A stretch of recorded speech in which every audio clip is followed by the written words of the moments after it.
And good morning, good afternoon, wherever you might be. And I just broke my earplugs. We're going to get started here in a minute. Just bear with me. I'm waiting for the Safety FM feed to start up here.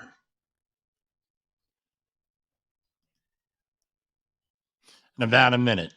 Hate it when things break right before broadcast. So, in the next couple of days, you're going to see my background change just slightly because I did a huge clean out of my office here and I found some signs, safety related signs that are going to go up behind me. So, anyway, how's everybody doing out there tonight? I hope so. I hope okay. We're enjoying beautiful weather here in the Northeast. So, if you have a chance, go out there and enjoy it. I took a nice long bike ride this morning.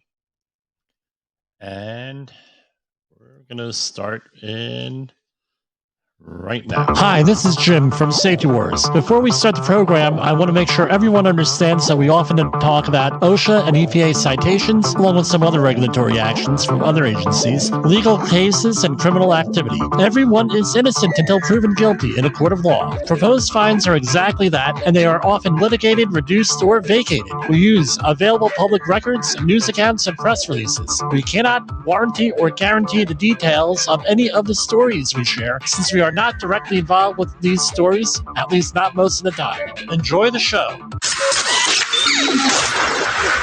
This show is brought to you by Safety FM. And from the border of liberty and prosperity and the highway to the north, this is Safety Wars for Tuesday, June 13th. I had to look at the calendar. How's everybody doing tonight? I hope you are enjoying things. As I said, you people who are watching us on that visual radio, my background is going to be changing just slightly. I cleaned out the office. The wife was getting upset. It's a mess. And yes, I always have a program on in the background because I don't trust the computers. I think everybody here knows that. No. This is what happens when you are brought up watching Terminator movies. So, a lot going on today. Anything big happened in the news today? I'm just joking there. And so today it was one of those where were you when something happened days. So where were you when the President of the United States got indicted on 37 counts of document mishandling, the things going on, what have you? I don't know. We're going to let the lawyers handle that, but I do know one thing about I've been getting fundraising. No, I'm on like every email list there is, every text message list I can get on with these political candidates. It was one of my things. They started doing this in about 2006, 2007. And I'm still, they put me on this stuff all the time. So I've been getting ding, ding, ding, ding all day long. One side saying, oh, no, they're out to get me and I have to go and, send money. The other side, well, we have to go after him. So send money. And it's pretty funny. I'm sure one day my posterity will look at my email stuff and my text message and say, what the hell are you doing? Way it is. And then they'll say, well, it's that, what do you expect? So a couple of other things came up since Monday when we met last night. One of questions that came up over the weekend, and again, someone said, Jimmy, you probably need to comment on this, is professional development. One of the comments that I received from Ian Punnett of Coast to Coast AM on Saturday night was, no, he didn't ask the question directly. He was like, "Man, you got a lot of stuff. How are you able to accumulate that?" No, so no, but and I said, "This is no." I didn't really answer it adequately, and it's along the lines of in the safety industry. It's very easy to accumulate certifications. You have several different types of and credentials. Most people that I know who are into safety have more than one credential. And I don't mean like you have lead training 1926-62, or you have confined space entry training 1910-146. I don't mean that. It's not what I mean. You go to an organization and you get credentialed. A lot of us, that explains what the issue is. Okay. I had two microphones on. Uh, so you're able to take an exam somewhere from an organization, maybe from the government, a license, and you are able to fail it. There is a failure rate on it. Then you have OSHA credentials.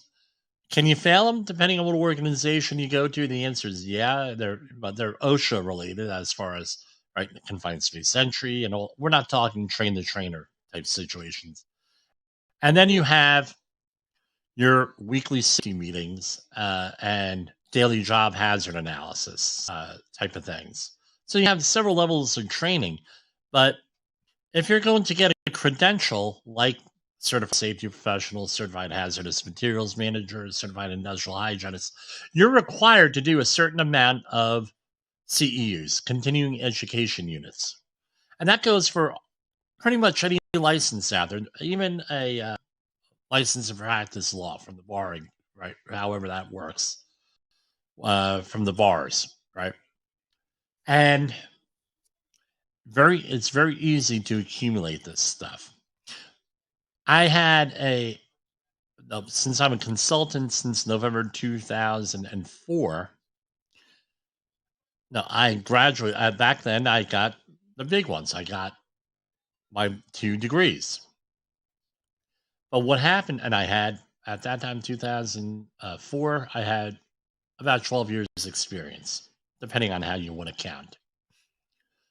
You thought that you knew something after 10 years. I call it the 10-year itch. Usually, safety professionals only last about 10 years max. And then a decision has to be made. Are you going to continue doing this or move on to something else?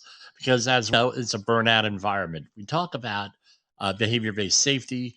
We talk about all these burnout types of environments that we get involved in and everything else. And people are like, screw it. I know people with masters in occupational safety and health, which are not exactly easy to get.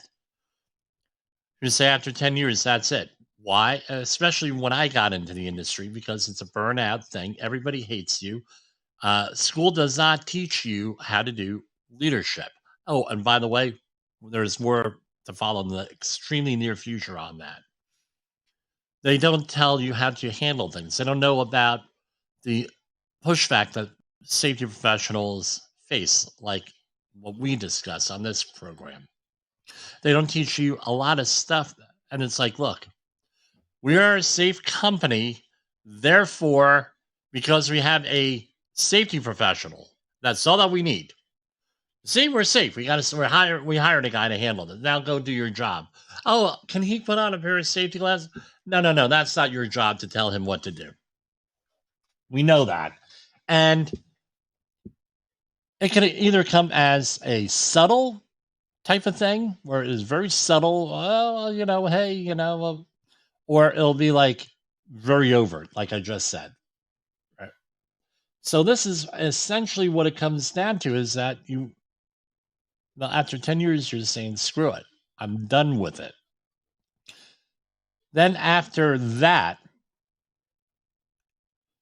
what I have, that's pretty much what happened to me. I said, look, I can't deal with this type of environment here with the burnout environment. So I went into business for myself. And that was a whole bunch of other problems that came up, especially with my first company. And what ended up happening was I got the comment, you're not qualified. You're not trained. We know more than you do. Blah, blah, blah, blah, blah. So I started a process of autodidact, right? Basically, you're a safety professional, autodidactic, meaning you're self-taught. I believe that's the word. And I went and I got started a process of reading. Greatest thing in the world was the website that's started out primarily selling books, that's named after a river in South America. And they have a used book service. So I was able to get books. They didn't have a lot of money. I was able to get books like Eugene Meyer's The Chemistry of Hazardous Materials, and there were others. Internet started to get more and more resources on it. It's health and safety related. And what we ended up doing was learning. And I became an outreach trainer, I believe it was in 2005 for construction. And then 2010, I went back into 2009, I went back into doing strictly the oil industry because not a lot of people were getting what were called quick transportation worker identification credentials. So I had them, and I was able to go into and start doing things. And eventually what happened was I went to Rutgers, the Rutgers OSHA Outreach Center, and then it was UMDNJ, and then it became Rutgers. Then it was in Piscataway. Now it is in Somerset, I believe it is, right down the street on 287. About 3 miles away. It takes you about 45 minutes to get there in the morning. And I went through the whole thing, and blah, blah, blah. I said, what's the cheapest and easiest way for me to get credentialed? So I had already had the certified indoor environmentalist credential for indoor air quality. And then I had the OSHA outreach for construction. And then I slowly continued and did all of their continuing education programs there. So there were 3 of them. I completed all 3 of them. Which basically necessitated me taking all the courses. And then before you know it, you're learning and you're getting more and more into this and more and more into this, because I had basically no training on how to be a safety professional when I started out on this. It was the classic sink or swim. And you learn by doing, and you learn by watching and observing. And then eventually I got the Certified Hazardous Materials Manager credential, and that was almost 100% what my master's degree was in, with environmental policy studies, which was more environmental science and policy. Then but a good dose of policy. And then eventually the ASP and then the CSP, and here I am today, along with some other stuff from Honeywell. You can check it out on my website, safetywords.com. Now, what do you think happened in about 2019 to me? That's when I got the ASP, right? Associate Safety Professional credential. And let's face it, if you've been doing this long enough, do you really need the credentials? It's a debate. So I ended up getting those credentials, and then all of a sudden the people, and by the way, the people were still saying you're not qualified and we know better than you. And what do you think happened at the end of this? Come on, guess. The people who were saying that, I had more credentials than they did. Oops, don't you like the way that works? For whatever reason, keep on. Now, I could have said, oh, what, been beaten down like a lot of other people in the industry. I'm not bragging here, but you have a choice. You can be beaten down or you can be empowered.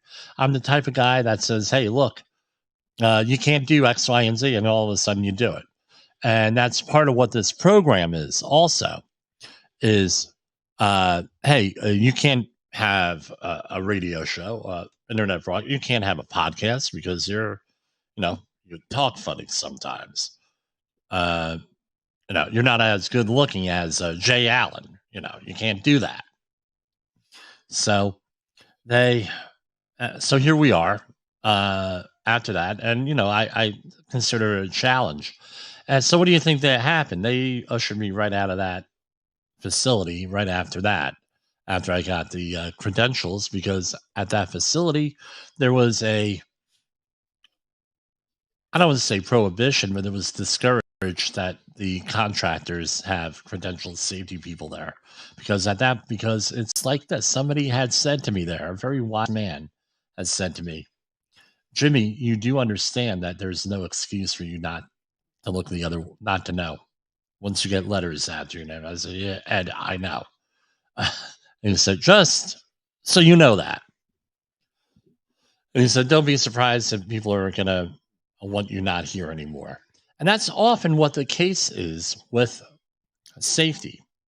I don't know if it's more for us than anywhere else. If you get out of college and you're a new safety professional, environmental scientist, regardless what you are, any other field too, probably goes on. Well, you're always that kid right out of college. I was talking to somebody I graduated college with. I ran into her at a concert. A little bit awkward because I had my wife and she was sitting behind us. And very awkward. And what was the name of the man, though? I forget what it was. Anyway, she said, yeah, I'm still that 22-year-old kid out of college, and I've been working here for 25 years, and it was for a state agency. And I said, yeah, and that's just the way it is. And you have to realize what the culture is too. So I worked with predominantly Eastern Europeans in the refining industry, mostly Polish. And their whole thing was that they did not want to have anyone working in the industry or working for their company who was not Polish. And being my mother is Polish, right from Łomża, and it turns out we did the DNA analysis.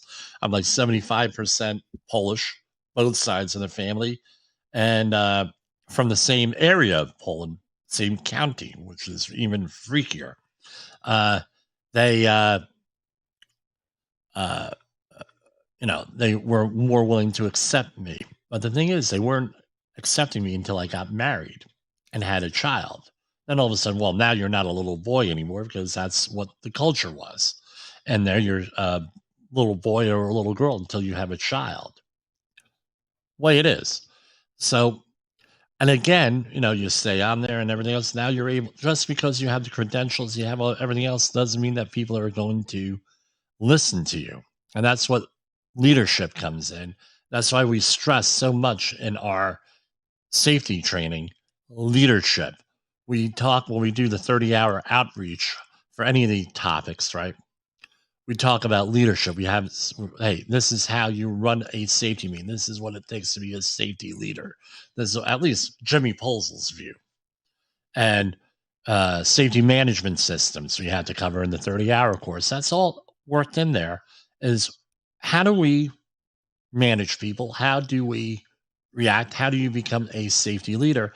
And I know it's cliched and some people aren't going to like me saying this. I can tell you that right off the bat. But who's looking out for you? That's who it is. That's what it comes down to. We're going to take a brief break. Oh, and by the way, I move because I have problems with the computers locking up. I have around 50 things open at one time. Now we have 2 computers here. So stories on my left-hand side or on your right-hand side, and camera to my right-hand side or your left-hand side, depending on how you want to look at it. So we're going to go to commercial break, and we will be right back. In a world where danger lurks in every corner, one man stands as a beacon of hope. Jim Polzel, a veteran safety expert with over 3 decades of experience, now bringing his knowledge to you with Safety Wars. Engaging, informative, and always relevant, that's Safety Wars. Join the safety revolution with Safety Wars, available on Spotify, Apple Podcasts, YouTube, and wherever you get your podcasts and videos. OSHA recordables, catastrophic losses, environmental disasters. You want answers? So do I. This is Jim Posel with Safety Wars. That's my daddy. That's right. I am your daddy, Jessica.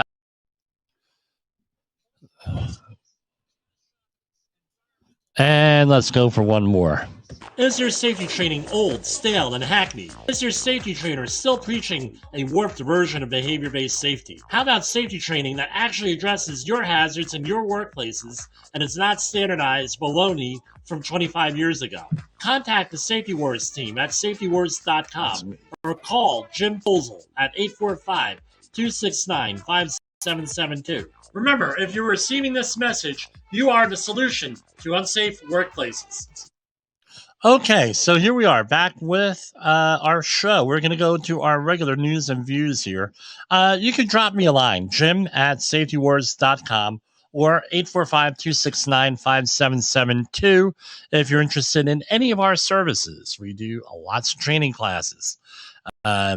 We do a lot of those.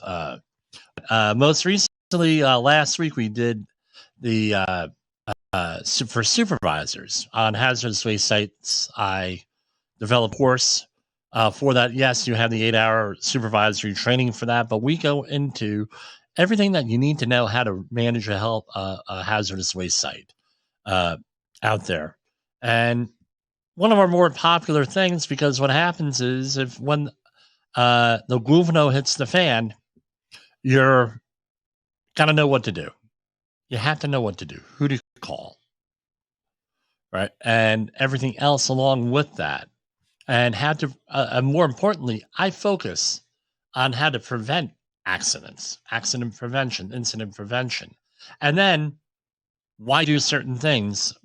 So maybe to make your investigation a little bit easier on that. And so you have your ducks in a row and avoid liability with that. So here we have U.S. Department of, I think this is along the lines of the heat stress situation. U.S. Department of Labor urges landscaping industry employers to stay focused on protecting employees from hazards as demands increase. More than 1,000 people suffered fatal workplace accidents from 2011 to 2021. The familiar sounds of weed trimmers and lawnmowers and the sites of landscaping workers are familiar sights in many neighborhoods.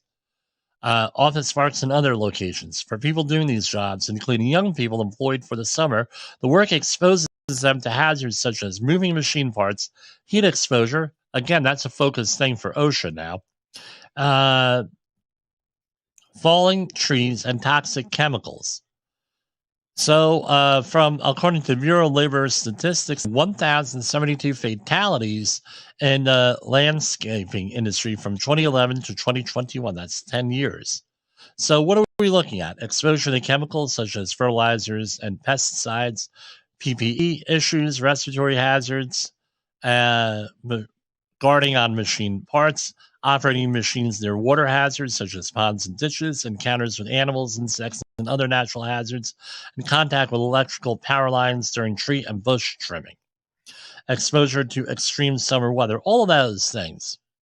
And you can check this all out on the OSHA website here with all of the things on here, all of these hazards. I would encourage OSHA training for recent graduates here. U.S. Department of Labor renews star level designation of Raytheon Company site in Tewksbury, Massachusetts, for workplace safety and health achievements. This is Raytheon employs 3,200 workers at its Tewksbury Product Testing and Design Center, and they have awarded them the OSHA Star site since 2010. So if we remember from recent news, they're looking at revamping that whole program. This is from EPA News.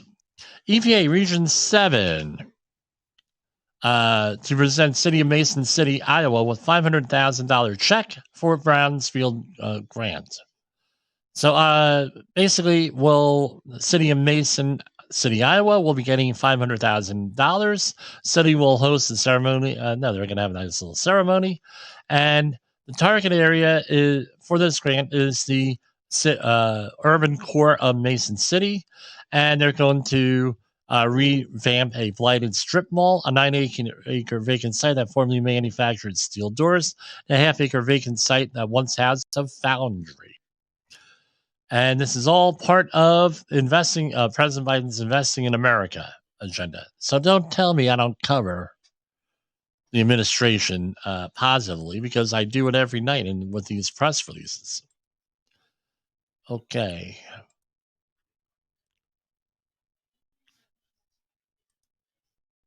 And here we go. Now. Pesticide chemical ruled cause of death for worker who fumigated a Broward warehouse. 2 pest control companies died and another was hospitalized after fumigating a warehouse in Broward County.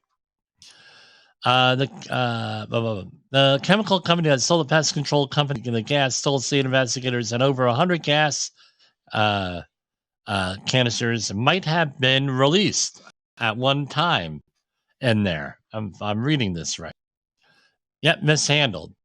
So I guess they let them all off at one time. It's like that fireworks thing in San Diego in 2012 where they all went off at one time. And this is the other thing. You have a consumer product, right? And people are like, well, I'm going to use it anyway I want. They don't read the instruction manual. And they figure more is better, and then they end up having to go and they end up putting more in there than what they need to. And let's remember from toxicology, everything is toxic. It all depends on what the dose is. That's what Paracelsus had said. So I don't know. Not the way I want to go is with pesticides and fumigating things, because it's like a nerve gas on you. It's not good. It disrupts your central nervous system. Here are some from overseas, from Australia. A man has died in an incident at a mine site in Western Australia's Pilbara region. Mineral Resources said the incident occurred at approximately 4 p.m. on Monday at its Onslow Iron Project. Police attended the site and described the death as non-suspicious. So what's else is going on here? Again, they offer their thoughts and prayers. So I guess that, that's universal in the English language. So my condolences to the family there.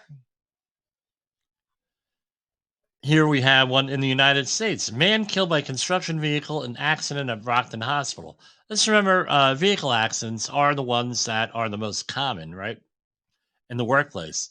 So here you have one. A construction worker was killed at a shuttered hospital in Brockton, Massachusetts on Tuesday. I know where this place is, by the way. The 63-year-old man was leveling gravel when a Bobcat construction vehicle fell on him. The man was pronounced dead at the scene. He had very significant injuries. He was identified. I'm not going to give his name. Federal, state, and local. Not going to be me. That's going to release the person's name to someone who knew him. Federal, state, and local investigators, including OSHA, were looking into what led to the death. Aerial footage from the scene above the scene showed several fire vehicles and fire officials missing. So let's hear with a Bobcat. Right? They also call them skid steers. Right? A skid steer, like a cow steer, right? And a bull, right? A steer. Anyway, you have a situation here with that. Your field of view on a lull or on a Bobcat is this, right? That's all it is. You can't see behind you. You might have a little mirror here or there, but guess what? Those mirrors usually get lost in a couple of months. At most, you'll get out of them. And then companies don't replace them. I'm not saying that's what happened here, but that often is what happened. But this is what you're seeing. You are seeing this. You're not seeing anything else. And uh, what ends up, and you're also supposed to be having no strapped in. You're supposed to have your seatbelt on, and there is a bar, like an amusement park, right? A bar coming down that comes over your uh, across your lap, and that thing doesn't work without those things being down and those things working. So what ends up happening is lack of view. The things are very unstable because they have a small wheelbase. And guess what? This is what happens. People get run over. People are maybe standing in the right spot. They're not being parked in the right spot. It's a horrible thing.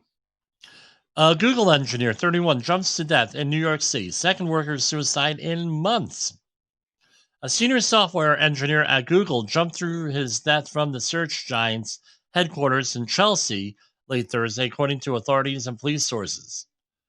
So, again, if you are having problems, please get help. Please get help. It's not worth it. Here we have out of where is this? Another one out of Canada. Man who died in trench collapse, remembered for his kindness. Liam Johnson's partner is calling on his coworkers to come forward with information that may be helpful to OHS investigators. The partner of a man killed in a workplace incident earlier this week says she won't let his death be in vain and hopes to find justice for the apprentice plumber. First responders were called to an alley in the 2600 block of 34th Avenue Northwest after a large, and this is from Calgary, I guess, Canada, after a large amount of earth retaining wall cinder blocks buried a man who was on a ladder doing shoreline repairs and 3 to 6 meter deep trench. I don't know what the laws are in the United States, in Canada, but in the United States, you would need probably a trench box, or depending on the soil, you could bench it or slope it with that. And I believe next week is going to be a focus week on excavation cave-ins here in the United States. Okay, that's a repeat story. Readout. U.S. Department of Labor Roundtable marks Equal Pay Act. Title IX anniversaries reflects on advances, hurdles ahead for women. U.S. Department of Labor Day hosted the U.S. Department of Education and a diverse panel of women leaders in the professional sports industry for roundtable discussion to mark the significance of the Equal Pay Act and Title IX of the Education Amendments in 1972. Moderated by Women's Bureau Director Wendy Chunhoon. Getting in the game, Women's in Sports Careers celebrated the impact of the two legislative milestones on pursuing women's careers in professional sports, and examined how to build upon the gains made by these laws and women in history. So, good on that. EPA announces the 6th annual Federal Facility Excellence in Site Reuse Award winners. Today, that is the June 13th, the U.S. EPA is announcing the winners of the 6th Annual National Federal Facility Excellence in Site Reuse Awards. These awards highlight the accomplishments of federal agencies, states, tribes, local partners, and developers in restoring and reusing contaminated land at federal facilities. EPA is honored. This is from Barry Breen, EPA's Acting Assistant Administrator, the Office of Land and Emergency Management. EPA is honored to highlight the work and tremendous partnerships needed to address contaminated federal facilities and implement a locally driven reuse strategy to safeguard and revitalize communities and the environment. So here we have 2. Superfund National Priorities list is Middlesex. Oh, I know this place. Middlesex Sampling Plant. That's from my right around the corner from me where I grew up. Not right around, but in the same area. The Middlesex Sampling Plant, Middlesex, New Jersey, Department of Energy, Office of Legacy Management. Hold on.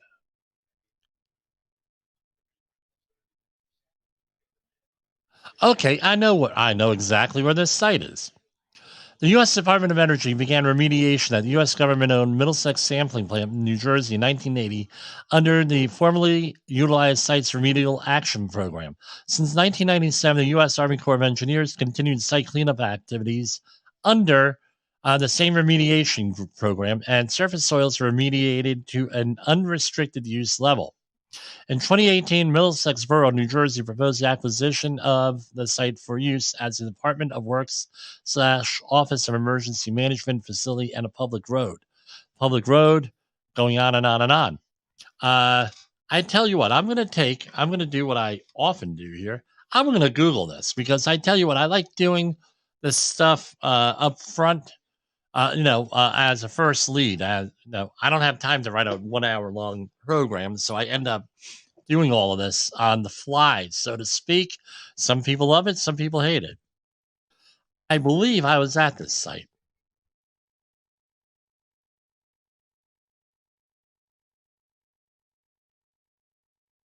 Okay, I've been here. All right, I've been here. The Middlesex Sampling Plant. Yep, I've been here. So, what the history of this plant is actually pretty hit. I'm reading off of Wikipedia here. I've been here.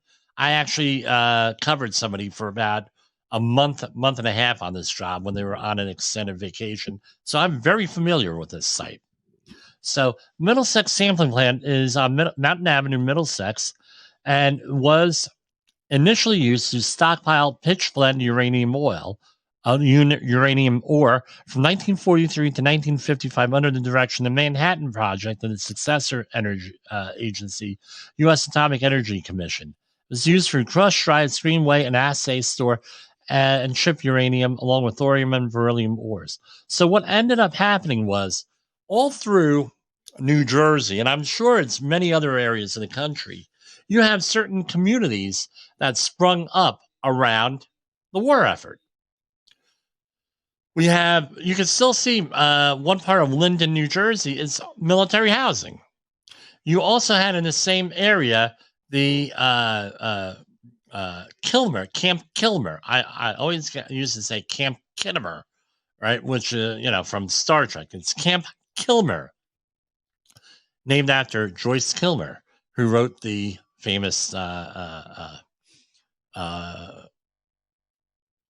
poem, right? I think that I shall never see a poem as pretty as a tree. We had to memorize it for Arbor Day. But anyway, they ended up having all these little sites. And as part of I don't think they really understood the nature of uranium. And this is not the only place in New Jersey where they stockpiled this stuff and assayed it and everything else, and then shipped it out by rail to wherever it was going, probably Oak Ridge, Tennessee, at this point, to make nuclear weapons. So they the whole place ended up to be radioactive and everything. It was pretty awesome out there. And yes, I've done radiation cleanups and everything. That's what prompted me to write my first book, which I am thinking about reissuing, and I keep on saying that over and over again.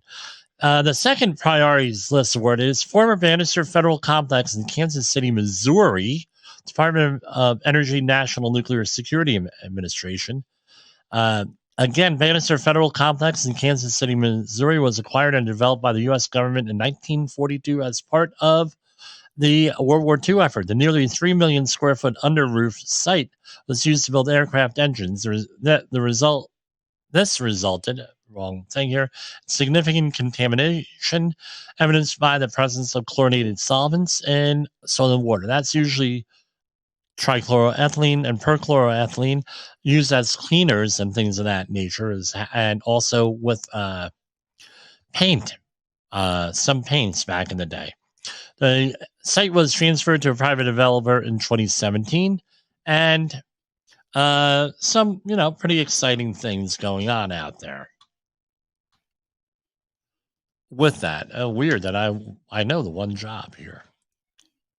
EPA invites public. By the way, right around the corner, there's a really good Chinese food restaurant.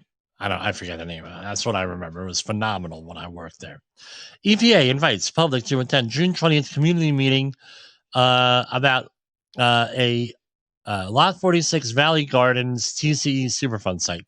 So whenever you see things not specifically named and you hear Lot 46, or the other one is Study Area 7 in Jersey City across from the Home Depot.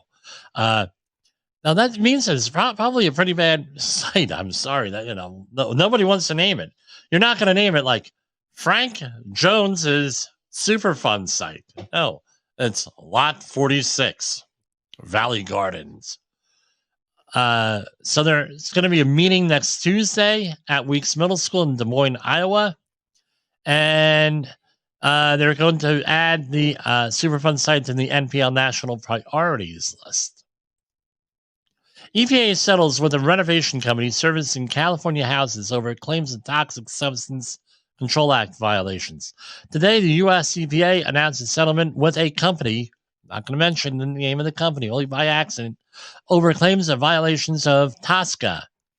The company provides renovation services using local contractors at residential properties in California and other states, and has agreed to pay $101,000. The renovation, repair, and painting rule requires that a general contractor or subcontractor have at least one person assigned to a project who has been properly trained in the management of lead-based paint so they can properly train others and ensure that the paint is properly managed and disposed of. This is a federal law, by the way. I went for the class, but didn't really need it after that. I never kept up with it. In addition, firms are required to keep records of their compliance with the rule for at least 3 years from the time of a given renovation has been completed. The claims that this company violated apply to 6 properties through California that involved 8 separate violations. So here they are. Provide property owners with the EPA's Renovate Right pamphlet. Assign a certified renovator to each renovation. Keep records that a certified renovator was assigned to the renovations. Keep records that a certified renovator provided on-the-job training for the workers. Keep records that a certified renovator performed work or directed workers. And keep records that a CR performed post-cleaning verification and contain the work area to ensure that no dust or debris left the work area during renovations. You know what? I did a video on this a couple years back for a client. I'm going to contact the client and see if they'll allow me to release it. Then you could see it for yourself. EPA recognizes 2 North Carolina winners of the Pollution Prevention Works, a storytelling challenge for students. We went over this last week. Here, sorry about that. So the wildfires are still going on up there in Canada. And so if you pull up a wildfire map, you notice that you have them in this country as well. We're not only blaming the Canadians here, right? Do we need to play that South Park song? Blame Canada, right? South Park, the movie. Yes. Jim, you don't watch movies. I know. Not too much anymore. However, I do watch, I will be watching 3 a.m. morning on Wednesday morning. That's when they drop Thursday morning, right? 15th, 13th, 14th, 15th, yes, 3 a.m. Star Trek Strange News. Should I do a review on that on this show? I don't know. Maybe it might be better for Instagram on that. Okay, here we go. Should I wear my uniform? I Star Trek. Paramount. My understanding is that Paramount gets very upset with that. No publicity is bad publicity. Maybe. Anyway. Yes, I have a uniform I bought off a Cafe Press, just the T-shirt. Anyway, they have fires all over the place in Canada, and the outlook so far. I think that the jet stream looks like it moved in a different direction here. And right now, we're seeing for most of the United States, we're in the green for air quality index. I had a conversation with my daughter's teacher today. I said, we did a little Instagram thing with you, did a shout out for you. Keep up the good work. So we're going to be getting these pretty much the same for the rest of the summer. A little bit of AI here, and since that is a story here, right? Well, ongoing story, AI and how it impacts safety. It's it's pretty pretty no, we talk about it all the time. Now, what I'm going to do here, we all know I have uh, a subscription to AI, right? Right. Let's see if I can get it up here. Chat. Right. So here, this is what I did, right? And a rabbi did this, right? So I'm going to go right here, and I'm going to, and so I wonder if it would write a sermon, right? A sermon, like like church sermon. And so I picked an obscure passage. So I'm going to put in here 100-word commentary on Amos first. And since I'm Lutheran point of view. So here's 100 words. I mean, I put down over the weekend for a complete thing. Amos 1 presents a powerful message of God's justice and righteousness from a Lutheran perspective. The prophet's condemnation of neighboring nations reminds us that God's concern for justice extends beyond the borders of our own community. We are called to confront and address injustice in all its forms, recognizing that God's justice knows no boundaries. Amos reminds us of our role as believers in actively pursuing justice, advocating for the vulnerable, and standing against oppression. As Lutherans, we embrace this call to be agents of change, reflecting God's love and mercy in a world in desperate need of his justice and grace. Pretty scary, huh? Rabbi did this in New York, and he was a lot more specific. He said, "Give it in the style of such and such a rabbi," and he went out there and gave the whole sermon to the congregation. And then he said, "Oh, by the way, a computer wrote all of this." So this is pretty scary in a way. Now, I'm not a theologian, so I don't even know how if this is actually valid. But you can see maybe where AI, some of the things we hear about AI, where it's actually the AI actually is influencing people. So before, you have everyone blames the mainstream news media for influencing people, or the MAGA people for influencing people, and the extreme right wing, the extreme left wing, and Mother Jones, and everybody else. We're all being manipulated, right? And I say, don't be manipulated, be educated. But now it's getting to the point where we have AI manipulating people, AI becoming your minister, your rabbi, your imam, whatever you preach, your priest, whatever. So I'm going to, just for grins and giggles here, and I'm going to get back to the news here in a minute. So now we're going to do Amos 1, 100-word commentary from Catholic perspective. So what we got here?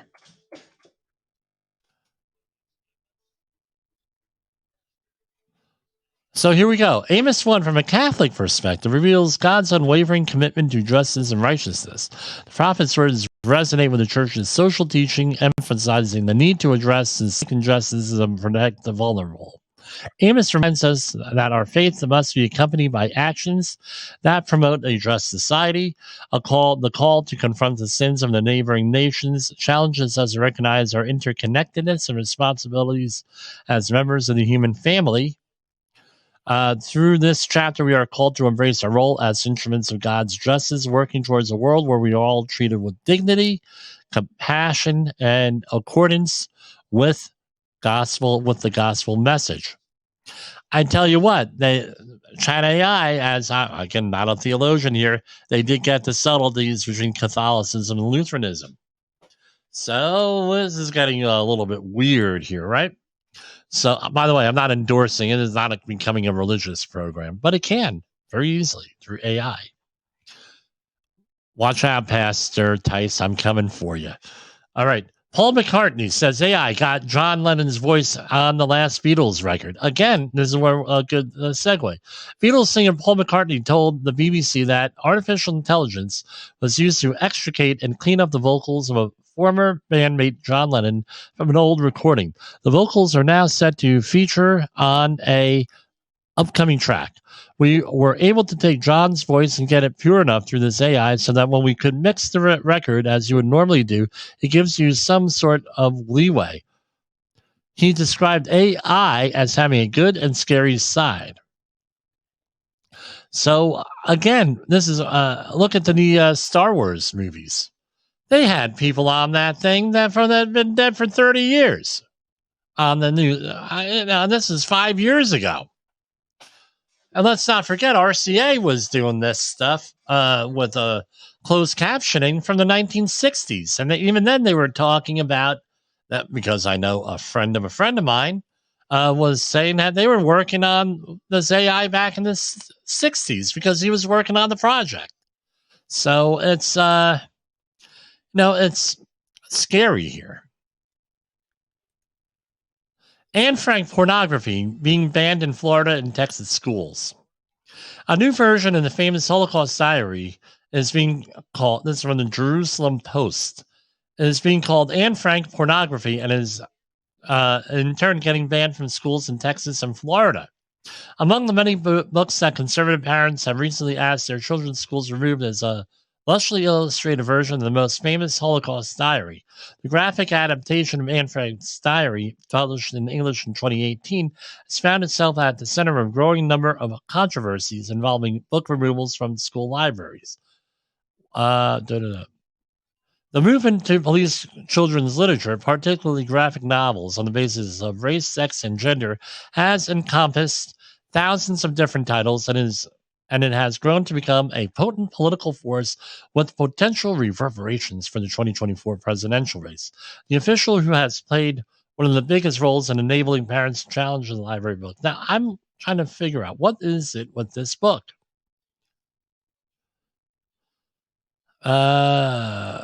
So one side says that it's distorting Anne Frank's legacy and aids in grooming children.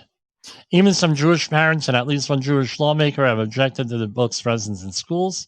I read the diary of Anne Frank many times as a kid. I don't remember any of that stuff that they put in that graphic novel, said Representative Randy Fine, told the Jewish Telegraphic Agency. Calling that adaptation an Anne Frank pornography book, Fine continued. Frankly, the graphic novel is anti-Semitic. To sexualize the diary, well, this is a quote, to sexualize the diary of Anne Frank in that sort of inappropriate way is anti-Semitic. I don't know. I'm going to have, this is one of those things, and you got to check it out for yourself. I tell you what, this, back in the day, 1950s, this was, at least in New York, there was a lot of controversy to Anne Frank's diary as far as whether it was true or not. And there was some litigation with this. Do I believe it was true? Absolutely true. I think that she didn't go far enough, that things are worse than what was in that diary. I know that through my mother's experience. And a guest on here, Imogene Salva from February 2021. I think 22, February 2022, that things were worse than what was documented here with this. I don't know. Kind of read it. It's one of those things. Am I willing to accept everybody? Now, there's controversy here. And when there's controversy, I like to research things. But here you are. If you research it, you're going to get into trouble. Because now you're reading an anti-Semitic pornography book about a teenage, I think she was teenage, maybe 12, not a tween girl, right? I I don't know. No, is it true or not? Or are we giving? Is it a work of fiction where we allow people to actually go and have some kind of license to change things? I don't know. We'll figure it. We'll figure it out. We'll get there. Right? You'll get there. Maybe without me, but you're going to get there, as my mother used to say. All right. Here we go. First, it was quiet quitting now, and I think we're going to conclude with this. All right. Employee frustrations impact productivity and worker retention, Gallup says. So this is according to Gallup articles in the Wall Street Journal. More and more Americans aren't feeling great at work. Half of workers aren't engaged in the job, putting in minimal effort to get by, according to Gallup. Employee engagement, a measure of involvement and enthusiasm at work in the U.S., declined for the second year in a row. There is also a growing share of the workforce that is disengaged or resentful that their needs aren't being met. In some cases, these workers are disgruntled over low pay and long hours, or they have lost trust in their employees. Now, what I had said, I don't know if I said it on the program, but I wrote a letter in 2010 to my political people saying I'm out of politics here. And now I'm commenting on it. And I had pointed out that it's only going to be so long that people are going to figure this crap out. They're going to figure this out. And then all of a sudden, we're going to have a problem because people do not have time to contemplate, as our former president, Richard Nixon, said, where you need soak time.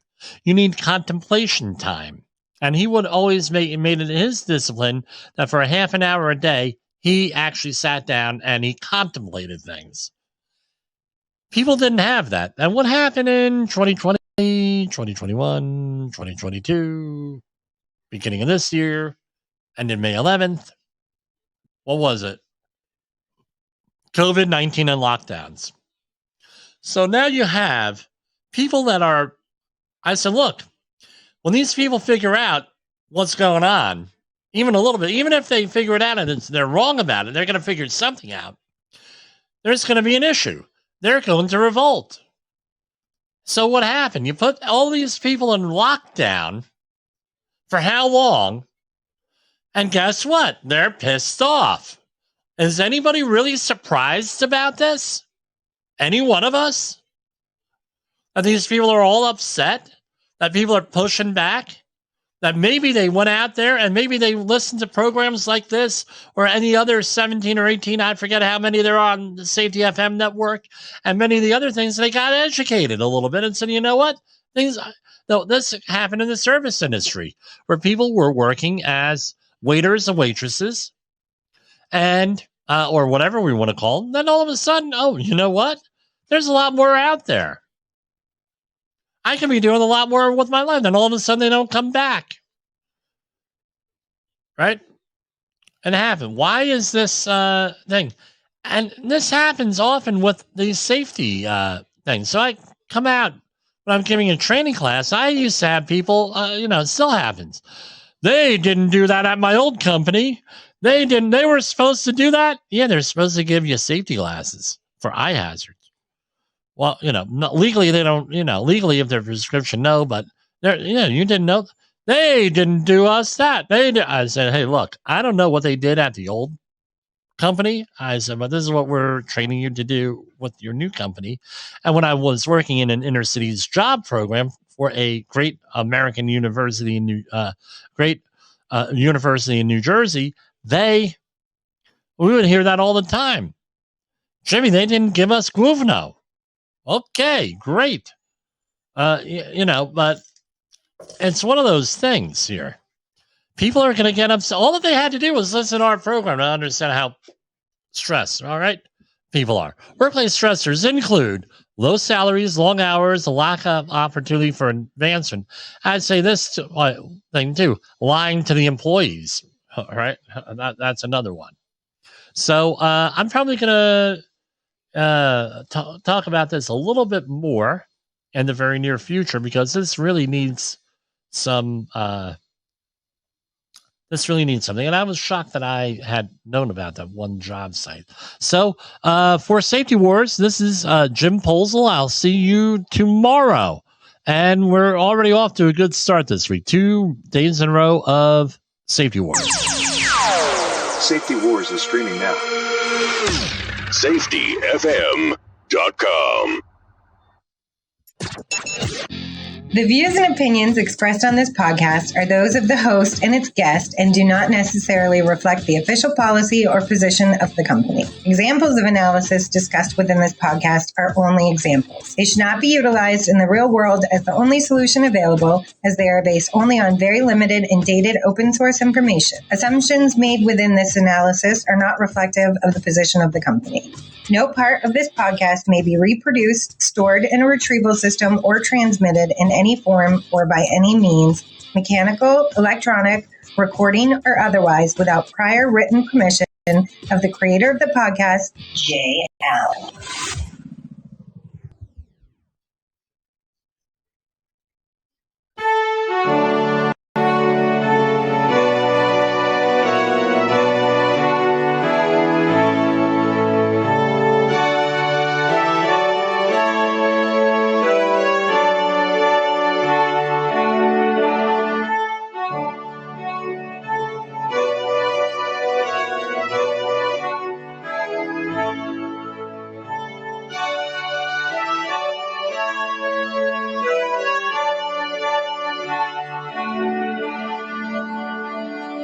Good night, everybody. Stay safe.